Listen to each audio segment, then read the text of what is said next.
from all my research, I couldn't find much of a sporting pedigree amongst the Pierlite decision makers, right? And so it's a bit of a surprise decision to come to a sporting venue. I mean, there's a little bit like Paul Reed, he once sprained an ankle playing Scrabble, so that's not very impressive. And I believe that Gus was actually once lapped in a 100-metre running race. That's not easy to do.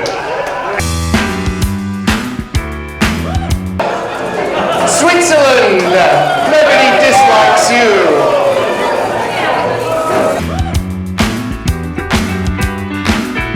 France, the waving bandanas. Down there, through those doors.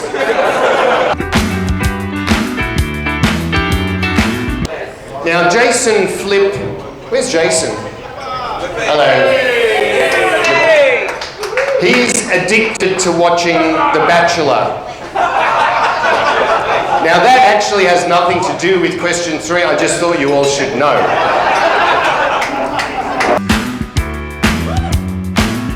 At the 1948 London Olympics, there was really bad rainy weather on the last day of the Games, and it led to big delays in the program, so they were running incredibly late to finish things off.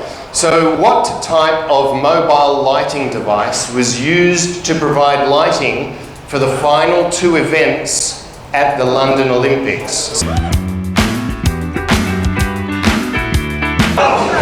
I'm coming around. You've got to do what your team captain's doing. We got a little bit of a spin from the US. Nice work, US.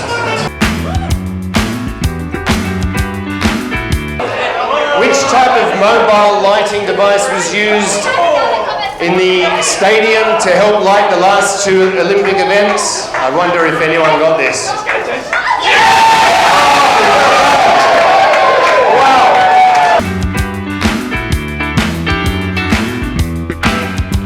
So I love conferences because I was at one last week and I learnt this. This is a really amazing statistic that actually only about 9% of women in their lifetime are told that they are beautiful.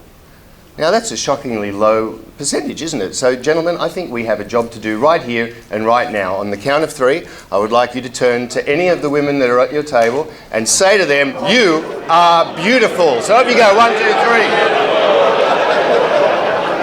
Perhaps next time, if you do it without the laughter, it might seem a little more genuine. And ladies, I will ask you too. You can't just receive praise without giving something back. So on the count of 3, I would like you to turn to the gentlemen at your table and say to them, "You are incredibly honest." 1, 2, 3. Off you go.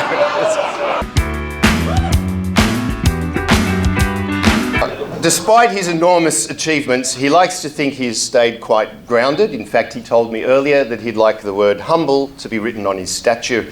Now,